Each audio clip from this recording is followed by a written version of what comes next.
पावेन्ते। के नित्यं वृद्धमन्त्र होमि निरिता ध्यानाग्निहोत्राकुलाचरिकर्माभिरतास्तपोधनधना साधुक्रिया साधवः शीलप्रावरणा गुणप्रहरणाश्चन्द्रार्किते ज्योतिकां मोक्षद्वारिकपाटिपाटिन्भट प्रीणन्तु मां साधवः। गुरवः पान्तिनो नित्यं ज्ञानदर्शननायकः चारितार्णव गम्भीरा मोक्षमार्गविदेशिकः। इच्छामि वन्ते आर्यवत्ते कवचं गोकोतशालोच्यं शमिनान शमिदंसन शमिचार्य जुत्ताणं पंचविहचारणमैर्यणमयरदिशुदनानुपदेश्याणम् अवज्जयाणं तीरयणं पालरयाणं शविशाहुनं स्यानिशिकालम् अंसिमि पूजिमि वन्दामि नमस्वामी दुःखकोकमखहो वहिलाहो सुगहि गमनं समाहि मरणं जिनिगुणसम्पत्ति हो मज्जम् नमितोणिवड्डिमाणं परिमपानं जिनं तिशोद्धेन मोक्षामि रयणसारं सायार्णयार्धमीणं। परम पूज्य संत सुमणियाचार्य भगवंत श्री कुंद कुंद महाराज जी की जय। परम पूज्य संत श्रोमणियाचार्य भगवंत गुरुवर श्री विद्यासागर जी महाराज जी की जय। परम पूज्य नवाचार्य समय सागर जी महाराज जी की जय। परम पूज्य मुनिवर श्री अजित सागर जी महाराज जी की जय। 3 कम 9 करोड़ महामुनिराजों की जय।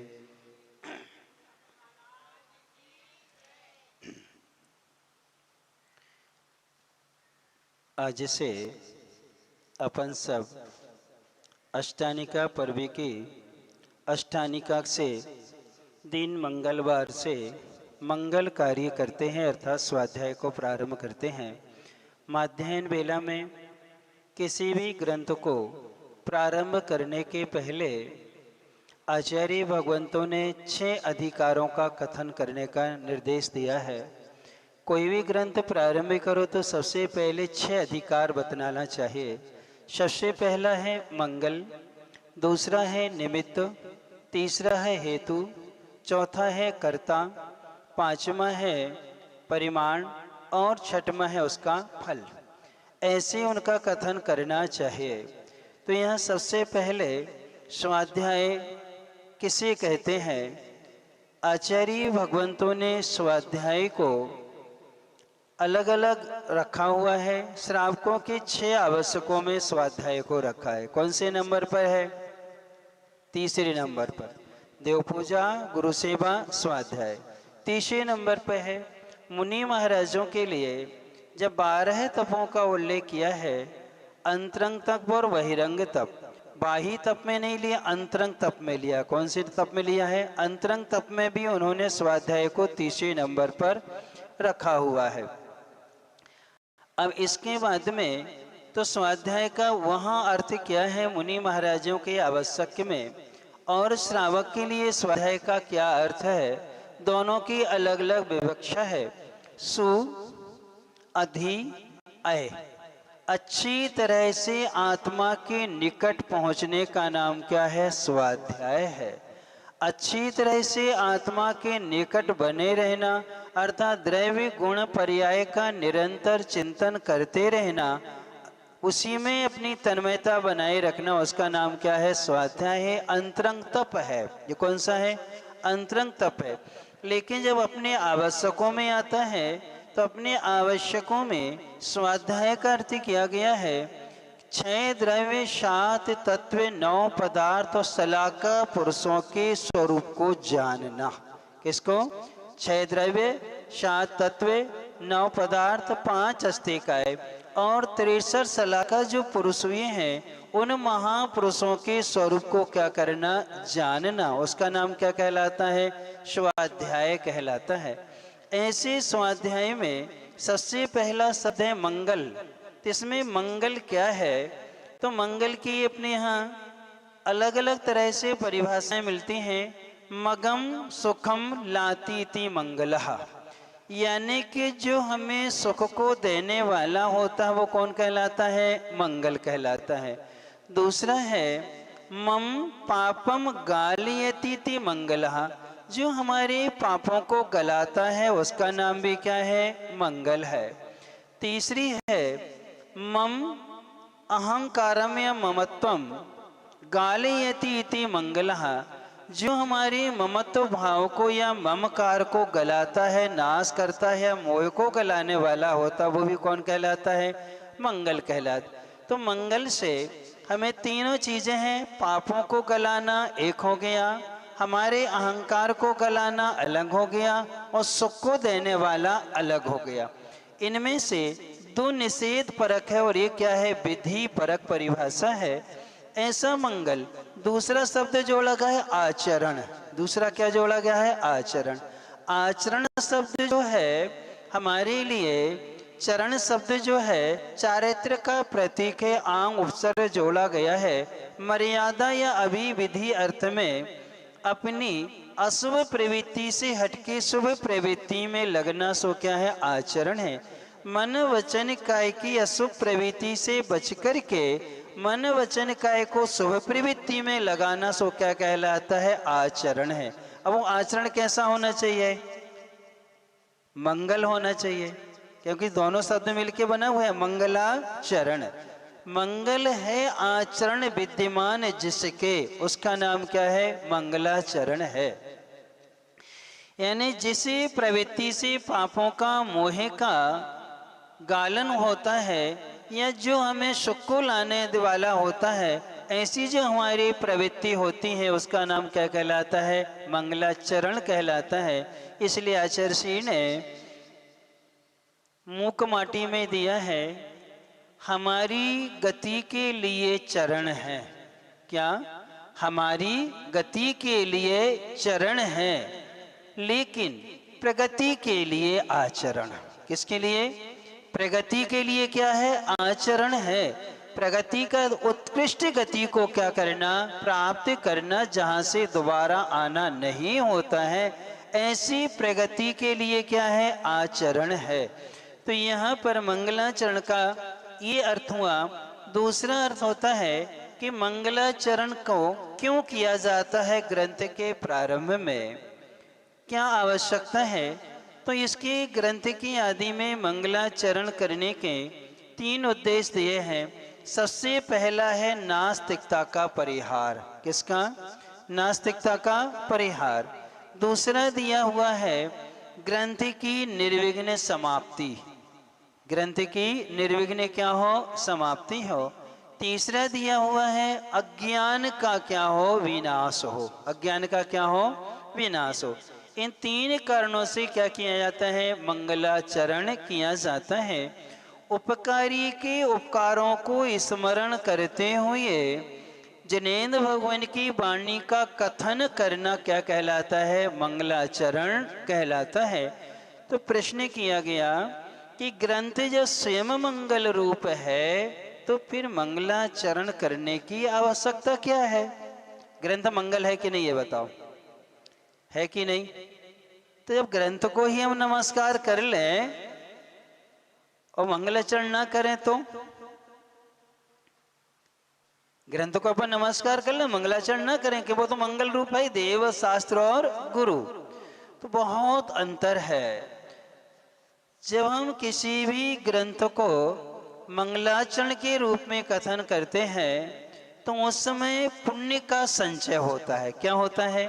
पंची परमेष्टि का देव शास्त्र गुरु का गुणगान करने से पुण्य का क्या होता है? आश्रव होता है। विघ्नों का विनाश भी होता है, क्यों? पुण्य बढ़ता है तो अंतराय कर्म का क्या होता है? विनाश होता है। अब इसके बाद में ग्रंथ को नमस्कार करने से संबर पूर्वक निर्जरा होती है, अर्थात असंख्यात गुनी निर्जरा होती। क्या करने से? अब फायदा किसमें है? मंगलाचरण करने में है कि ग्रंथ को नमस्कार करने में है? श्रावक दोनों प्रकार के हैं। किन्हीं का भाव नमस्कार करने का होता है तो वो नमस्कार कर लेते हाथ जोड़ करके, और किन्हीं का नमस्कार का भाव नहीं होता है, लेकिन मंगलाचरण गुणगान जरूर कर लेते हैं, लेकिन नमस्कार नहीं करते। किनको? देव शास्त्र गुरु को। क्योंकि वो कहते हैं देव तो है नहीं, ये तो स्थापना से भगवान है, साक्षात देव तो है नहीं है। फिर इसी प्रकार से उनकी वाणी भी नहीं है किनकी, इसलिए हम उनको नमस्कार क्यों करें। और फिर इसके बाद में गुरु भी नहीं है। उनकी धारणा ये कि पंचम काल में साधु होते नहीं है। तो इस प्रकार के लोगों के लिए परिहार करने के लिए कहा कि नास्तिकता का परिहार करने के लिए सबसे पहले उपकारी के उपकारों को स्मरण करते हुए श्रावक के 17 गुण कहे गए हैं, जो आगे 11वीं 12वीं गाथा में आएंगे। उनमें श्रावक का एक गुण है कृतज्ञ होना। क्या होना? कृतज्ञ होना। कृतज्ञ का मतलब होता है उपकारी के उपकारों को बार बार स्मरण में लाना। ये क्या है? कृतज्ञता नाम का क्या है? एक गुण है। श्रावक के 17 गुणों में एक गुण ये भी कहा है। फिर इसके बाद में दूसरा है कि जब हम मंगलाचरण करते हैं, पूर्व आचार्यों को या भगवंतों को स्मरण में लाते हैं, तो हमारी आस्था क्या होती है? प्रकट होती। क्या होती है? आस्था की अभिव्यक्ति गुणगान से ही होती है। किससे होती है? आस्था की जब भी समर्पण या आस्था जो है उसकी जब भी आपकी अभिव्यक्ति होगी तो किससे होगी? गुणगान से होती है। तो इसलिए गुणगान करना भी आवश्यक है और हाथ जोड़ करके नमस्कार करना भी क्या है? आवश्यक है। इसलिए ग्रंथ की आदि में क्या है? मंगलाचरण इसलिए किया जाता है ताकि हमारी नास्तिकता का परिहार हो, साथ साथ में पुण्य की वृद्धि होगी तो निर्विघ्न ग्रंथ की समाप्ति होगी और हमारा अज्ञान क्या होगा? दूर हो जाया करता है।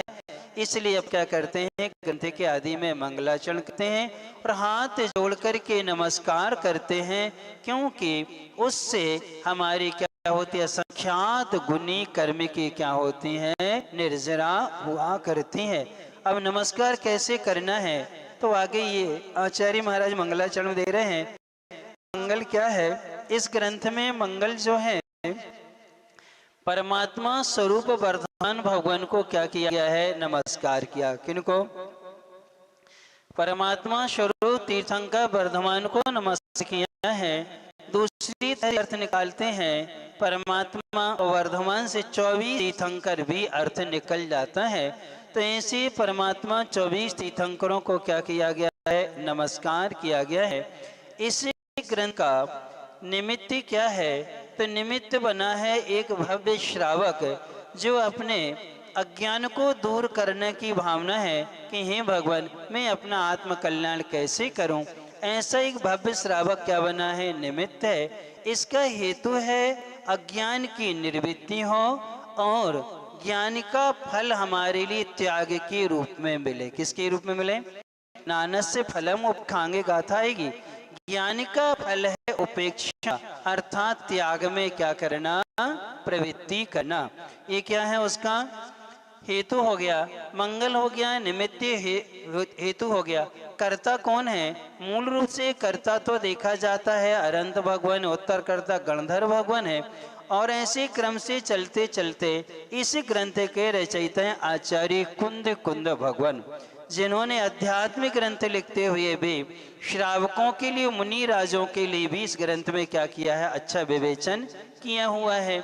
तो इसके बाद में इसके कर्ता कौन हो गए? कुंद आचार्य भगवान क्या हो गए? कर्ता हो गए। इस ग्रंथ का नाम है रयण सार। क्या है? रयण सार, जिसे अपन संस्कृत में कह देंगे रत्न सार। सम्यक दर्शन, सम्यक ज्ञान, सम्यक चार्य, 3 रत्न उनका क्या है? इसमें सार है। फिर इसके बाद में इसका परिमाण क्या है? देखा जाए परिमाण तो अनंत है, लेकिन इसमें मात्र 167 गाथाएं हैं। कितनी गाथाएं हैं? 167 गाथाएं हैं। उन गाथाओं के माध्यम से श्रावक और साधु दोनों के धर्म का क्या किया? इन्होंने विवेचन इसमें किया हुआ है। इसका फल क्या है? इसका ग्रंथ का जो फल है वह फल जो मिलता है वह ये है अज्ञान का दूर हो जाना, शंबर पूर्वक निर्जना हो जाना और अच्छे कार्यों में क्या होना? लीनता होना, राग द्वेष से क्या होना? निर्वृत्ति का हो जाना। अब इसके बाद में मंगलाचरण को अपन पढ़ते हैं। नमियूण वध्यमाण परिमापानं जिनं तिशोद्धेन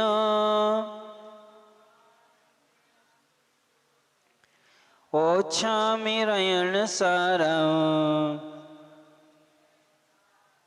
सायारणयारधम्मेण।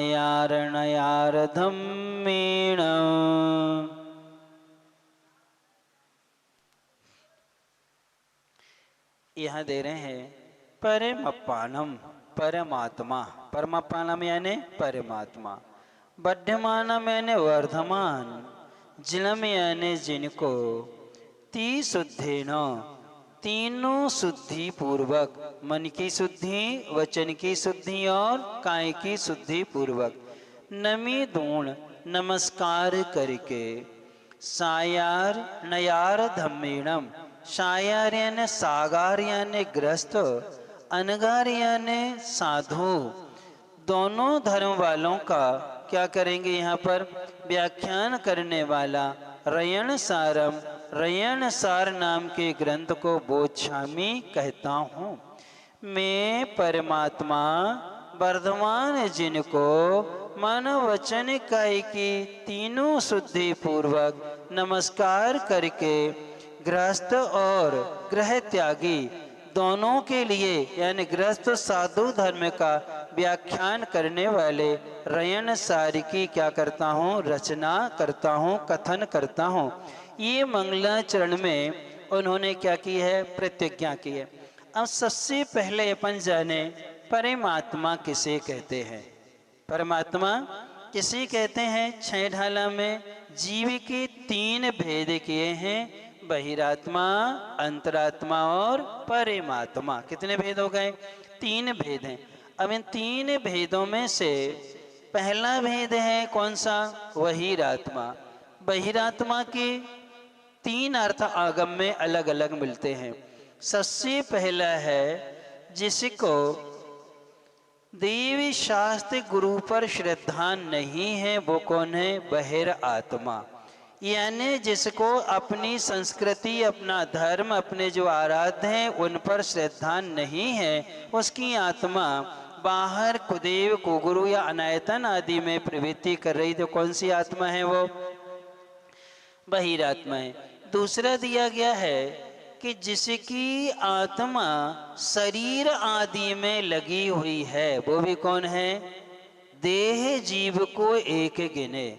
शरीर और जीव दोनों क्या है, एक हैं, वो भी कौन कहलाता है, वही आत्मा कहलाता है।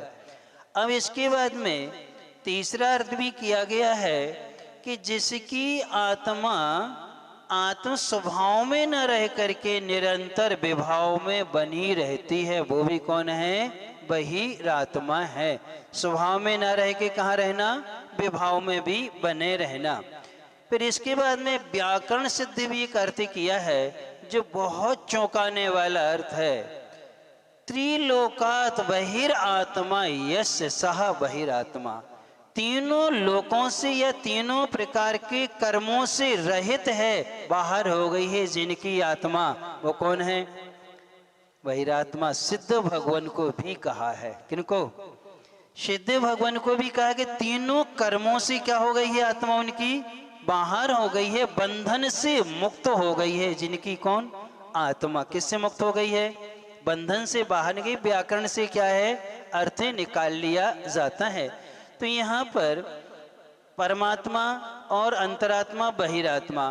तो यहाँ बहिरात्मा में कर्म से सहित जो लोग हैं, जिनको श्रद्धा नहीं है, शरीर के प्रति आत्म बुद्धि जिनकी बनी हुई है, शरीर है सो धर्म है और धर्म है सो शरीर है, ये जिनकी आत्म बुद्धि बनी हुई है शरीर में, वो भी क्या है, बहिरात्मा है।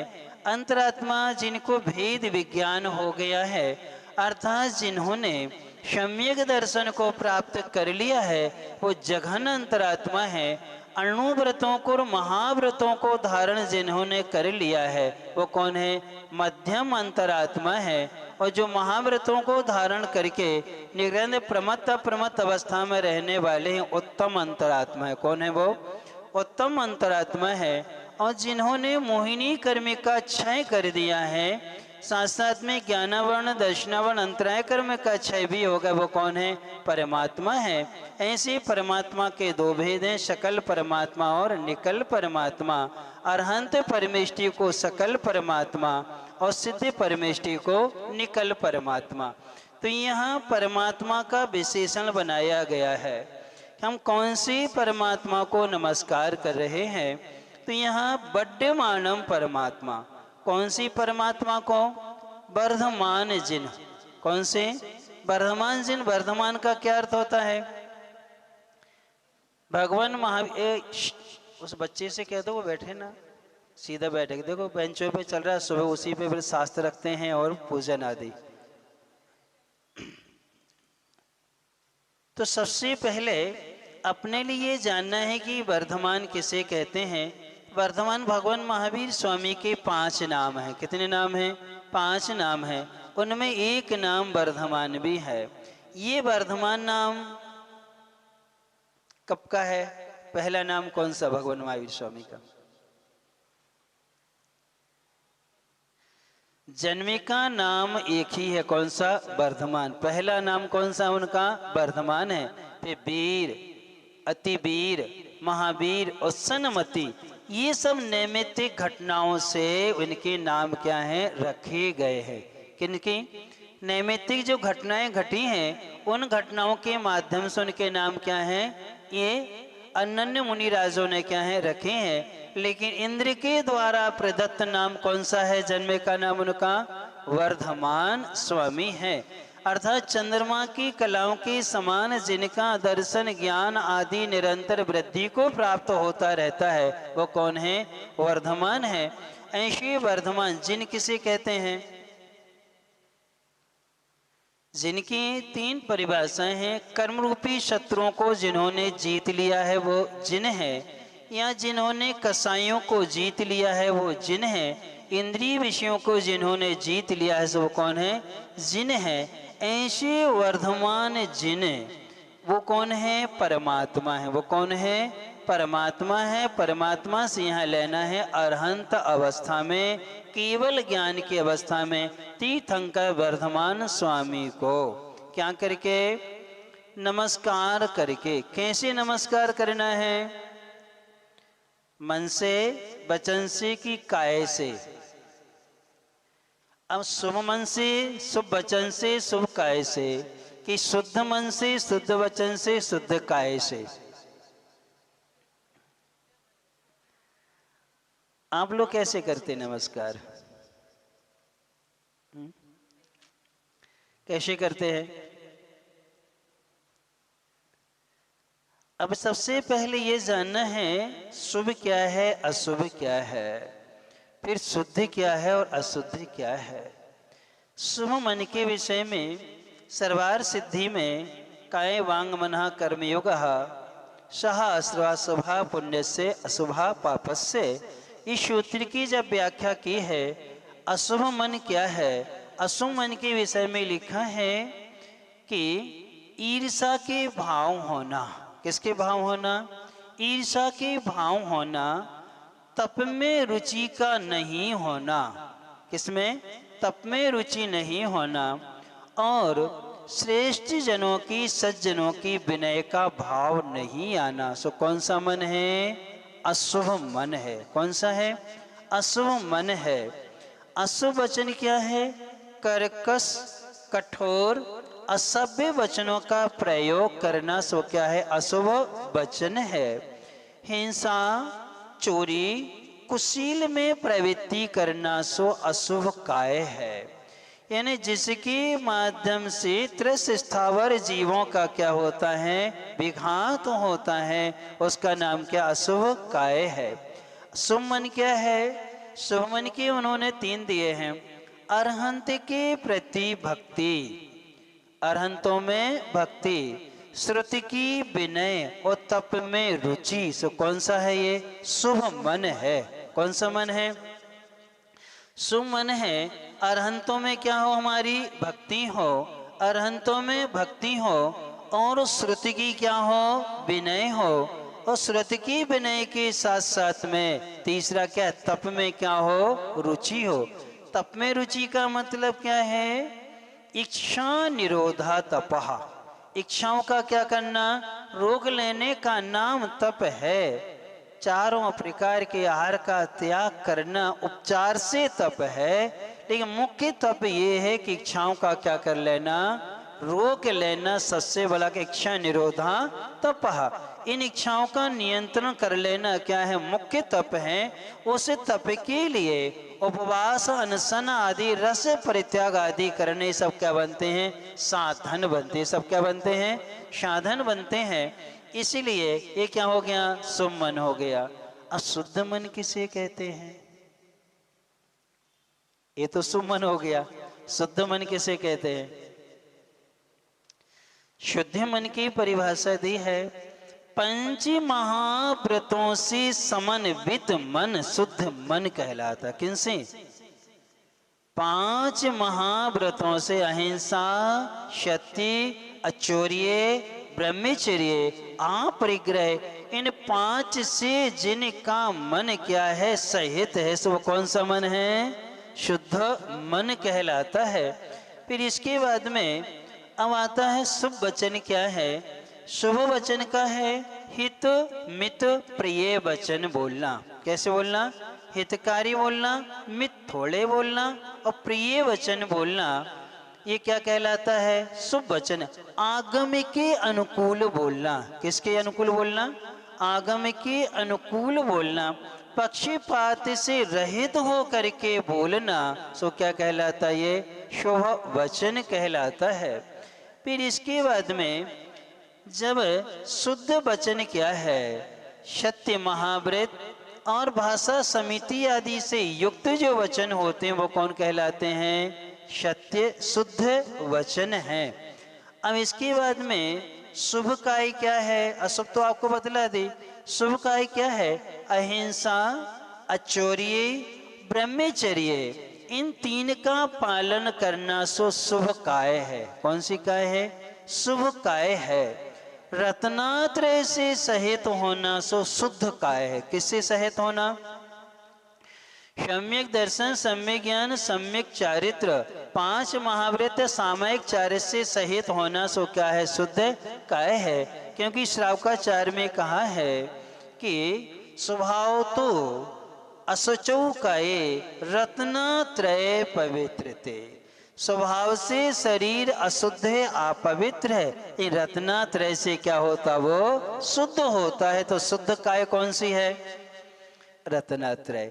अब भगवान को नमस्कार यहाँ जिन्होंने किया है कुंद कुंद जी ने, उन्होंने तो शुद्ध मन से, शुद्ध वचन से और शुद्ध काय से उन्होंने नमस्कार किया है।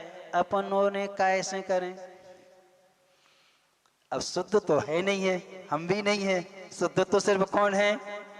मुनि महाराज। उनका अपन शुभ मन से, शुभ वचन से और शुभ काय से नमस्कार करेंगे। किससे करेंगे? शुभ मन से, शुभ वचन से और शुभ काय से। इन तीनों शुभ, तीनों योगों से अपन क्या करते हैं? भगवान को नमस्कार करते हैं। लेकिन कुंद कुंज जी ने कैसे किया है? मंगलाचरण तो ने किया है, तो वो प्रतिज्ञा कर रहे हैं, तो वो क्या है? रत्नात्रय से क्या है? पवित्र हैं। इसीलिए लिखा कि मैं वन वचन काय की शुद्धि से ऐसे वर्धमान परमात्मा को क्या करता हूँ? नमस्कार करता हूँ। अब भगवान को नमस्कार करने से फायदा क्या हो रहा है? अभी जब स्वयं आचार्य है, कौन? कुंद कुंद जी स्वयं आचार्य होकर के भी क्यों नमस्कार कर रहे हैं भगवान को? अपन और जैसी मान लेते हैं हमारी आत्मा शुद्ध है और अपनी आत्मा को नमस्कार है, शुद्ध आत्मा वंदना कर लेते। अपन लोग जैसे आप लोग कर लेते ना कई बार, वैसा कुंद कुंज जी ने क्यों नहीं किया?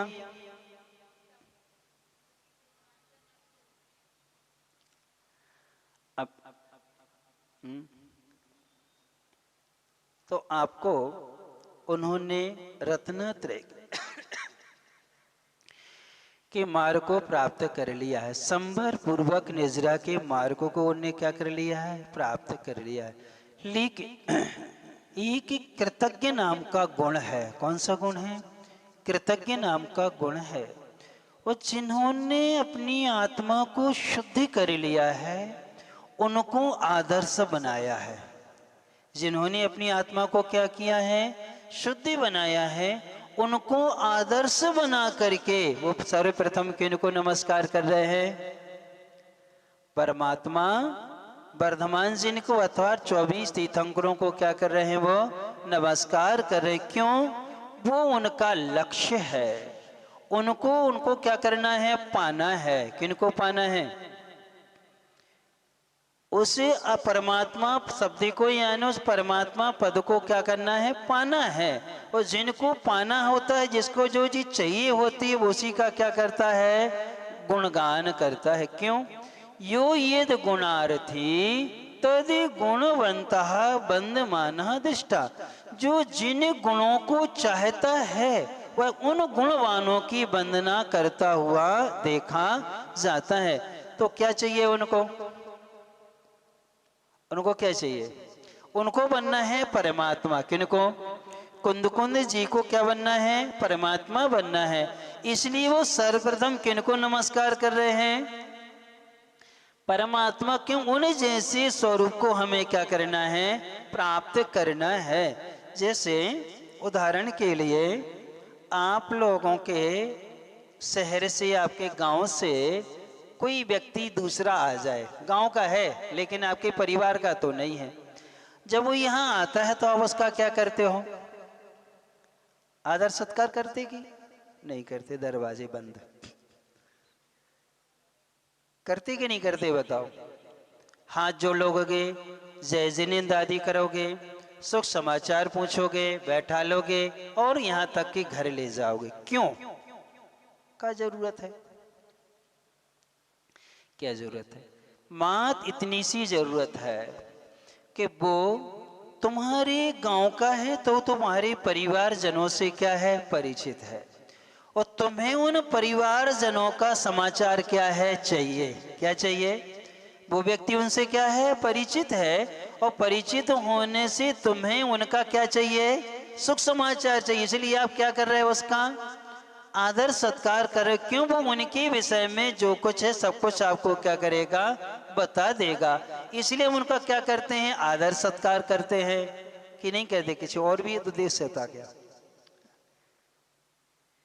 यही उद्देश्य तो रहता कि हमारे लिए हमारे परिवार का क्या मिल जाए? समाचार मिल जाए, या कोई वस्तु का आदान प्रदान करना है वो परिचित, इसलिए हम क्या कर लेते? उनका आदर सत्कार। यही कुंद भगवान है। उनको मालूम है कि ये जो परमात्मा है इनको आत्मा के स्वरूप का बोध हो गया है। इन्होंने आत्मा के स्वरूप को प्राप्त कर लिया है कि सिद्ध अवस्था कैसी होती है। अनंत ज्ञान, अनंत दर्शन, अनंत सुख, अनंत वीरी आदि क्या है, उससे वो परिचित हैं। इसलिए हम उनका क्या कर रहे हैं? आदर सत्कार कर रहे। क्यों? वही परिचय तो मुझे भी क्या करना है? प्राप्ति करना है। वही अवस्था तो मुझे भी क्या करना है? प्राप्त करने। इसलिए हम क्या करते हैं? उनका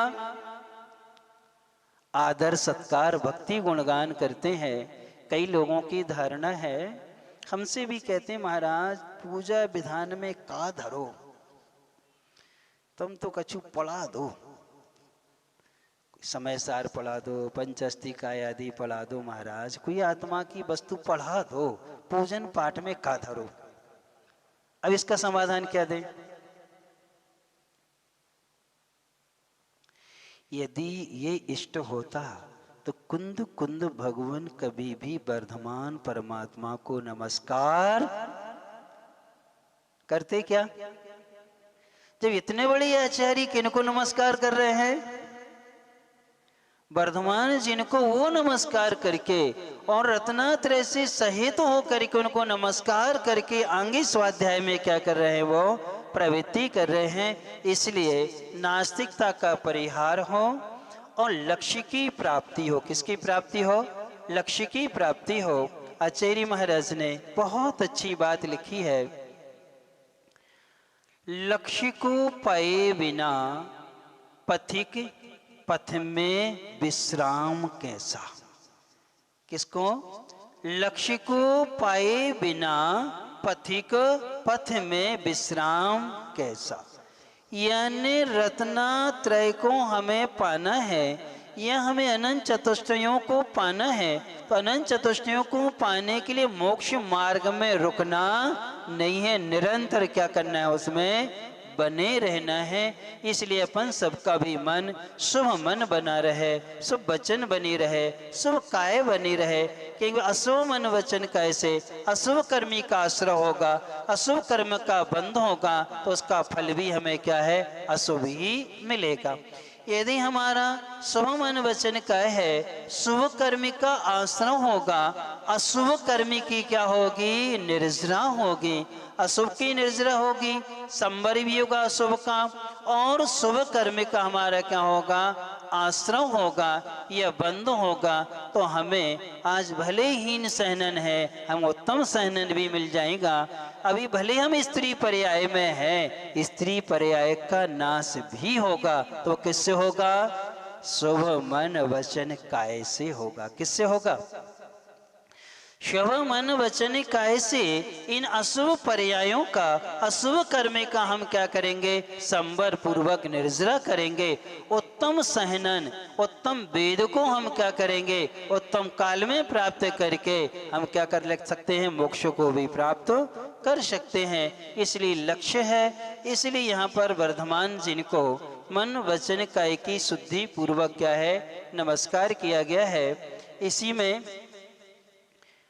कथन किया गया है कि जो व्यक्ति का जो योग गुणगान में नहीं लगता है, वही योग विकृत होता है।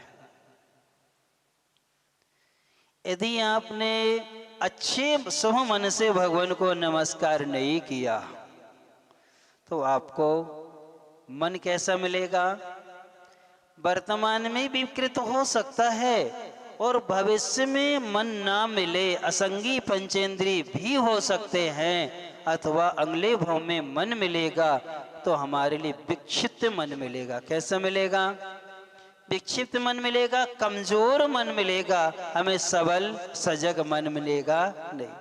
और वचन से नहीं करेंगे तो एक इंद्रिय पर्याय में भी जन्म हो सकता है कि रसना इंद्रिय भी ना मिले, क्योंकि दो इंद्रिय की रसना इंद्रिय होती है, बोलना प्रारंभ वहां से होता है। दूसरा है, यदि हम पंचेंद्रिय भी हो गए तो हमारी भाषा किसी को समझ में नहीं आएगी, अथवा हम इस समय गूंगे भी हो सकते। क्या हो सकते हैं, भगवान के गुणगान में हमने क्या नहीं किया। फिर काय है, यदि हमने काय को संभाल के नमस्कार नहीं किया तो हमारे लिए ये उत्तम काय नहीं मिलेगी। हो सकता है हमें शूद्र कुल का शरीर मिले। कौन का, शूद्र कुल का, यानी नीच गोत्र में हमारा क्या हो जाएगा, जन्म हो जाएगा। देव शास्त्र को छू भी नहीं पाएंगे, क्या नहीं कर पाएंगे। दूसरा है, यदि हमें इस कुल में भी अच्छा शरीर मिल गया और यदि इसमें हमारे चर्म रोग यानी कुष्ठ आदि रोग हो गए, तो कुष्ठ रोग आदि हो जाएंगे, तब भी हम क्या नहीं कर पाएंगे, देव शास्त्र का स्पर्श आदि नहीं कर पाएंगे। इसलिए हमारे लिए कैसा चाहिए, शुभ मन भी हो, शुभ वचन भी हो, शुभ काय हो, तीनों योगों को संभाल करके भगवान को नमस्कार, देव शास्त्र गुरु को क्या करना चाहिए, नमस्कार करना चाहिए। कर्तव्य समझ के नमस्कार करना अलग है, भय से नमस्कार करना अलग है, आशा से नमस्कार करना अलग है, स्नेह से नमस्कार करना अलग है, और लोभ से नमस्कार करना अलग है। भय आशा स्नेह लोभाश्च, इन्हें भय आशा स्नेह लोभ से नमस्कार करना अशुभ मन वचन काय है। किससे, इन चार कारणों से भगवान आदि को देवशास्त्र को नमस्कार करना सो क्या कहलाएगा, अशुभ मन वचन काय। और इन चारों से रहित हो करके कर्तव्य समझ के क्या करना, नमस्कार करना सो क्या है, शुभ मन शुभ वचन और शुभ काय है। तो डर लगता है क्या? यदि मान लो आपको भगवान से डर लग रहा है तो अभी आपको उनके स्वरूप से ध्यान नहीं है। वीतराग देव शास्त्र गुरु से कभी अनिष्ट नहीं होता। किनसे? वीतरागी देव शास्त्र गुरु से कभी अनिष्ट नहीं होता है। न वो कभी तुम्हारे अनिष्ट की क्या करते हैं, सोचते हैं। अरे जब कोई जीव आ जाता है, हम लोगों के लिए एक बार आहार लेना अनिवार्य है। आगम का कथन है मूल गुण एक भुक्ति है, सब कुछ है, लेकिन एक उसमें दो इंद्रिय जीव आ जाए या कोई घास आदि पर पैर रख दे या तीन इंद्रिय चौरिंद्रिय जीव आ जाए या बाल आदि आ जाए तो महाराज क्या कर देते हैं, आहार को छोड़ देते हैं। अब क्या वो महाराज किसी संगी पंचेंद्रीय जीव का बुरा सोचेंगे क्या? ये बताओ, सोचेंगे क्या वो? तो फिर आपको डर क्यों लग रहा है उनसे? डर लगने का मतलब यह है भी आपको उनके स्वरूप पर क्या नहीं है, विश्वास नहीं है। और आपको जिनके ऊपर विश्वास होता है उनसे कभी डर नहीं लगता। और जिन पर विश्वास अच्छे से होता तो डर लगेगा नहीं, और जिन पर आपको विश्वास नहीं है उन्हीं से क्या लगता है, आपको डर लगता है। अच्छा, डर का कारण क्या है? एक शब्द में बताओ,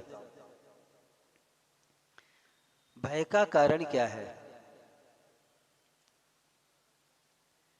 आगम में दिया है, रत्न कर्ण सावकाचार्य की टीका प्रभाचंद आचार्य महाराज ने की है। उसमें भय का मूल कारण दिया है कि हमें डर क्यों लगता है। तो उन्होंने कहा आत्मविश्वास की कमी। किससे? आत्मविश्वास की कमी होने से हमें क्या लगता है, डर लगता है। जहां आपको किसी की कमी आपको है ही नहीं है तो आप कभी डर नहीं लगते। जहां कमी होती है तो क्या लगता है, लगता कि नहीं लगता है, बताओ।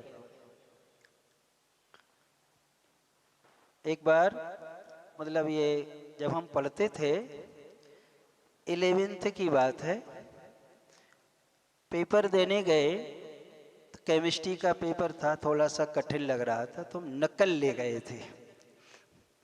और नकल हम रखी हुई थी अपनी जो शर्ट पहनते थे जो कॉलर रहती ना उसके अंदर ऐसी रख ली थी कि ऐसा हाथ रखेंगे और निकाल करके देख करके लिख लेंगे।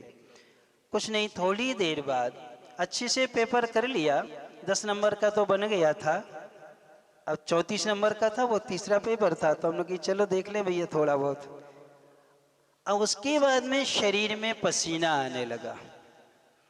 और वो टीचर जो थे, सर 3 टीचर थे, वो तीनों घूम रहे थे। उन्होंने कभी आधे घंटे पहले तो बड़े अच्छे से ये पेपर कर रहा था, अब इसको पसीना क्यों आ रहा है, बार बार पानी क्यों मांग रहे हैं ये। तो वो बहुत समझदार थे। उन्होंने कहा बेटा बात क्या है, अभी तो मैं 1 घंटे पहले बहुत अच्छे थे लेकिन अब आपको ये अवस्था क्यों। उन्हें बड़े अच्छे से कहा कोई बात नहीं, यदि कोई चीज हो या कुछ ऐसा हो तो आप हमें क्या कर दीजिए, दे दीजिए, कुछ भी नहीं होगा, लेकिन अच्छे से तुम क्या कर लो, पेपर कर लो। जब उन्होंने बड़े अच्छे से पूछा तो हमने कहा सर हम नकल लेके आए हैं और 10 नंबर का तो बन गया है और 5 नंबर की नकल इसमें जो हम रखें उसमें से 5-6 नंबर का और है। तो उन्होंने कहा देखो काय को साल भर खराब करते हो, निकाल करके हमको दे दो और आराम से शांति से क्या करो। और जैसे हमने उनको निकाल के दी 2 मिनट बाद अपने आप पसीना भी शांत, सब कुछ शांत। तो उस समय डर क्यों लग रहा था, हमें क्या थी, कमी थी, कोई न कोई चीज हमारे पास में वृद्ध है तो हमें क्या लग रहा है। ऐसी आप लोगों को जब भी डर लगता है उसका कारण ये कहीं ना कहीं आप में क्या है, कोई ना कोई कमी है।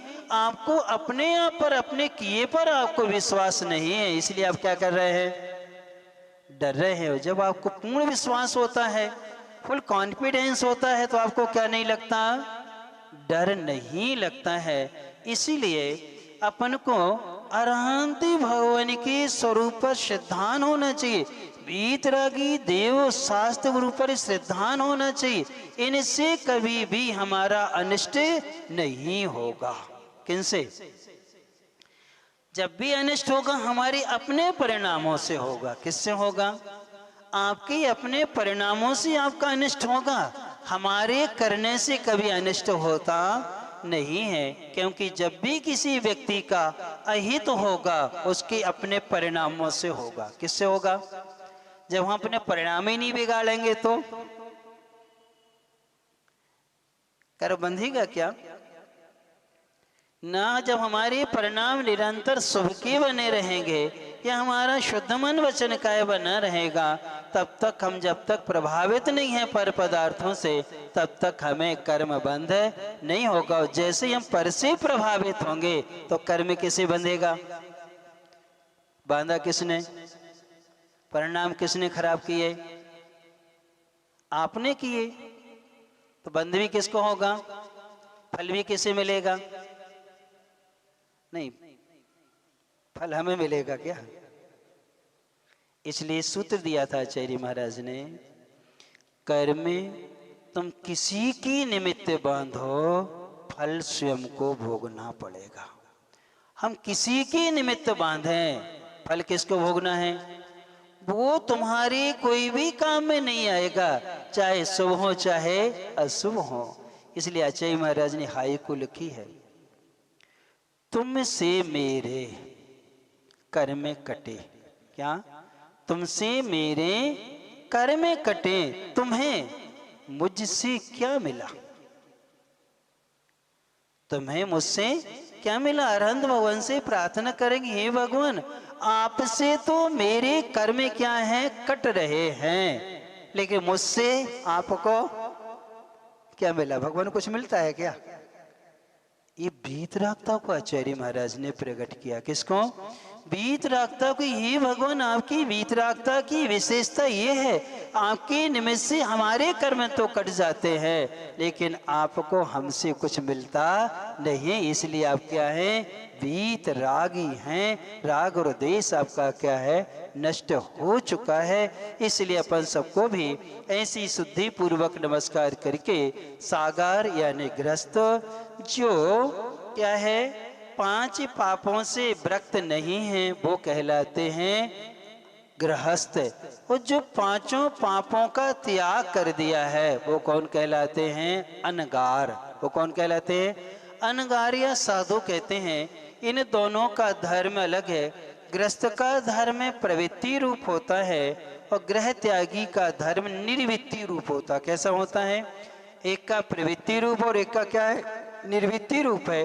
दोनों की धर्मों का व्याख्यान करने वाला कौन सा ग्रंथ है? ये रयण सार नाम का क्या है? ग्रंथ है। इस ग्रंथ को आगे कहने की प्रतिज्ञा की है। कल अपन देखेंगे सम्यक दृष्टि की पहचान कैसे होती है। सर्वप्रथम यहीं से शुरुआत होगी कि सम्यक दृष्टि जीव को हम कैसे जाने, इसका सम्यक दर्शन कैसे होता है। इसको जानने के 4 तरीके हम आपको बताएंगे, लक्षण से, प्रमाण से, नय से और निक्षेप से। फिर इसके बाद में कारक कारण क्या है और ज्ञप्ति कारण क्या है, हम कैसे जाने, व्यवहार से कैसे जाने, निश्चय से कैसे जाने, ये सब कुंद कुंद भगवान ने बहुत अच्छे से इसमें क्या किया है? बतलाया गया है कि हम उसको परमात्मा को, जिनको हम नमस्कार करें और परमात्मा के स्वरूप को हमें पाना है, तो हम अंतरात्मा आदि कैसे बनेंगे और कैसे उनके स्वरूप तक क्या है पहुँचेंगे। समय का सभी लोग ध्यान रखेंगे। ठीक 3:15 बजे चालू हो जाएगी। आप लोगों को 3-5 पर आके व्यवस्थित बैठ जाए और कोई भी एक श्रावक हमारे पास पहुंच जाए ऊपर और वहां से लेकर के आ जाए कि अपन यहाँ बैठ करके 3:15 से 4:15 आपकी पूरी क्लास लेगी। 4:15 पे आपको क्या कर दिया जाएगा? छोड़ दिया जाएगा। इसलिए आप लोग समय का ध्यान रखें। बहुत अच्छा ग्रंथ है। 4-4, 5-5 गाथाएं अपन पढ़ेंगे ताकि ये ग्रंथ पूरा हो जाए। 20-25 गाथाएं ऐसी हैं जहाँ मात्र अभी श्रावक का धर्म चलेगा, फिर किसका आएगा? साधु धर्म का व्याख्यान होगा। फिर आत्मा परमात्मा के भी क्या करेंगे? ये चर्चा करेंगे। व्यवहार से आध्यात्मिक की ओर ले जाना, व्यवहार से निश्चय की ओर ले जाना, ये ग्रंथ का क्या है यहाँ पर मुख्य लक्ष्य है कि हम अशुभ से कैसे हटें, शुभ में कैसे आएं और शुभ से हम शुद्ध को कैसे क्या करें, प्राप्त करें। इन सबको अपन जानने की कोशिश करेंगे। ग्रंथ है यहाँ पर, पुस्तकें 50 पुस्तकें आई हैं यहाँ पर। आप उनको व्यवस्थित रखें। ले जाना है तो ले जा सकते हैं, लेकिन लेके भी आना है। नहीं तो लोग क्या करते हैं, ले तो जाते हैं और घर छोड़ करके आ जाते हैं, फिर वो व्यवस्था गड़बड़ होती है। अभी 50 हैं, दूसरे दिन 40 बचेंगी, तीसरे दिन 30 बचेंगी, आखिरी में 10 ही पुस्तकें रहेंगी, बाकी पता नहीं है। इसलिए घर नहीं ले जाएं, ज़्यादा हैं यहीं लिखें। अपने घर से कॉपी पेन जरूर लेकर आया करो, क्योंकि ग्रंथ यहाँ पर छोटा मूल मूल मिला है, गाथा गाथा करते इसमें दिया है। विशेष अर्थ आदि बहुत सारी चीज़ें आपको हम बताएंगे, उनको आप क्या करते जाना, नोट करते जाना, जिससे आपको आगे भविष्य में क्या है काम आ सके। इस प्रकार से स्वाध्याय पूर्ण होता है। और आप सबका मन हो तो शाम को 6:15 बजे आचार्य भक्ति होती है। भक्ति के बाद में आरती और प्रश्न समाधान होता है। ठीक 7 बजे से आप लोगों के लिए, आपके बच्चों के लिए जो नहीं आ पा रहे हैं उन सबके लिए स्तोत्र की क्लास यहाँ पर क्या करेंगे, प्रारंभ करेंगे। उसमें आबाल वृद्ध को लाभ मिलेगा। कोशिश करेंगे हमें कोई कहानी ऐसी शुरू करेंगे जो 4 महीने में पूरी हो जाए। कोशिश करेंगे हम जगह जगह पढ़ाते हैं, एक कहानी हमारी चालू होती है तो 4 महीने कंटिन्यूस चलती रहती है, बाद में ही मालूम पूरी हो पाती है। तभी मालूम चलेगा कि कौन से ग्रंथ की थी, कौन से महापुरुष की थी, कहाँ थे, कौन थे। और लगभग उसमें आप 400-500 कहानियाँ तो सुन लेंगे। किसमें, एक ही कहानी में। तो आप अपने बच्चों के लिए जरूर लेकर के आए, ताकि वो भी इसका क्या ले सकें, लाभ ले सकें। और जो लोग दोपहर में नहीं आ पाते हैं, जॉब आदि में भी हैं, वो भी आकर के शाम को क्या करें, परीक्षा समाधान उसके जस्ट बाद उसका क्या करें, लाभ लेने की कोशिश करें। ओम बुद्धि समाधि परिणाम शुद्धि स्वात्मोपलब्धि शिव शौख सिद्धि चिंतामणि में चिंतित वस्तुदाने त्वं वन्दे मानस्य ममास्तु देवी